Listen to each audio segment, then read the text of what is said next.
Hi guys, it's Frankie from Frankie Tech. Good to see you guys again, and I'm here to share my better late than never unboxing and impressions of this Redmi Note 10 5G. And then I want to do a quick comparison of this phone next to the Realme 8 5G, which I think is the direct competitor to this phone. Is this the best low-cost 5G phone on the market? Let's have a look. So here's the details of the unit that Xiaomi sent me. The Note 10 5G Graphite Gray, 4 gigs of RAM, 128 gigs of storage. Let's go ahead and lift the lid. Here we go. Designed by Redmi. Set that aside, and here it is. The Redmi Note 10 5G. And quick summary of the specs. We have a MediaTek Dimensity 700, a 7nm process, and this is a pretty decent mid-range chipset in my testing, guys. We also have a 6.5-inch 90Hz dot display. It is LCD, but it does have a 360 ambient light sensor, a 48-megapixel triple camera with macro and depth lenses, and we have a 5000 mAh battery with 18-watt fast charging. So let's set this aside and show you what's inside the box. We have our USB-A to USB-C charging cable, and we have our standard European plug 18-watt charger. And now let's unwrap this phone and share my first impressions of this Redmi Note 10 5G.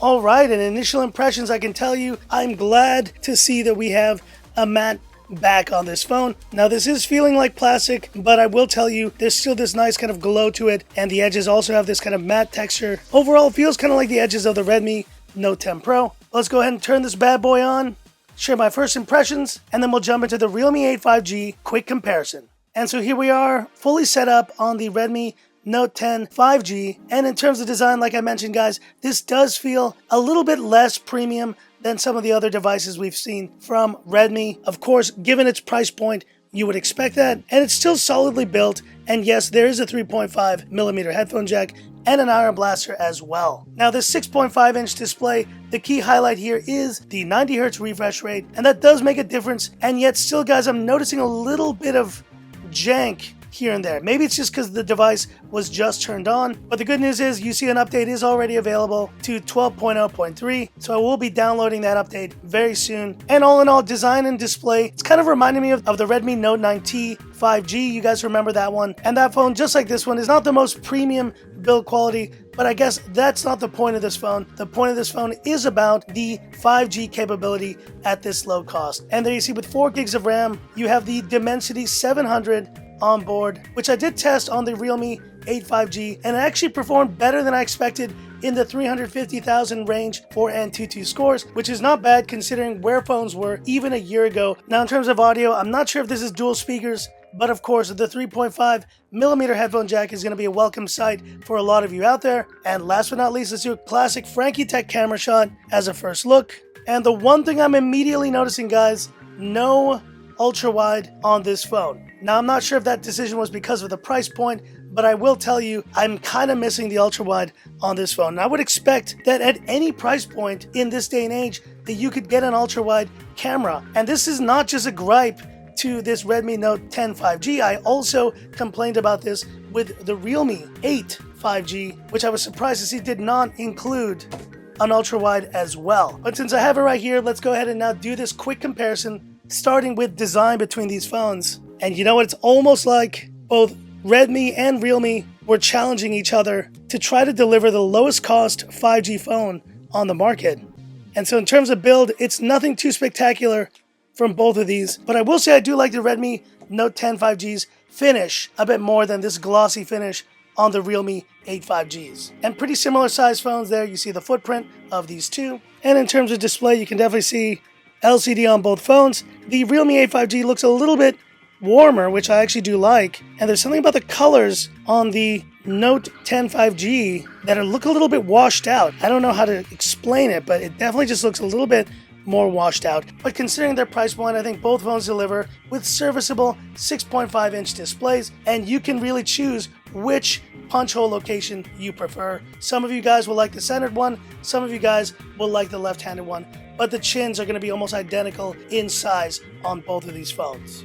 But the similarities continue in performance as well, because there you see it, Dimensity 700 on this Realme 8 5G, and of course this phone is running with 8 gigs of RAM, while the Note 10 5G is only running 4 gigs, and that is a concern, guys. I think at this point 6 gigs is the minimum amount of RAM that you want to expect in your phone these days. And while I think in general use this phone should be alright, I think if you're doing more CPU intensive or RAM intensive activities like gaming or any slight photo or video editing using the camera, you may run into issues with that limited RAM on the Note 10 5G. And so when it comes to performance, I'll take the extra 4 gigs and the same Dimensity 700, and I do think that this Realme 8 5G will probably offer you the smoother, more buttery experience. Also because, let's face it, Realme UI is actually a much leaner software than MIUI, and on lower RAM phones you definitely will start noticing it. In terms of audio, I think it's single bottom firing speakers on both of these, but there is 3.5mm headphone jacks on both the Realme 8 5G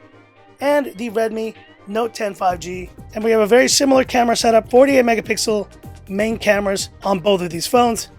You can see the shutter there on the Realme 8 5G though is a little bit faster. That could be a RAM issue at play there, but of course neither of these phones, which I think is just a mistake, neither of these phones have the ultra wide camera, and I think that was a missed opportunity to just remove those other crappy macro and portrait cameras and just give me 2 cameras, the main and the ultra wide. I think most people would have been happy with that. But I think the key, guys, with both of these phones is that both Redmi and Realme have been able to bring 5G to an even lower price point in both this Redmi Note 10 5G and this Realme 8 5G.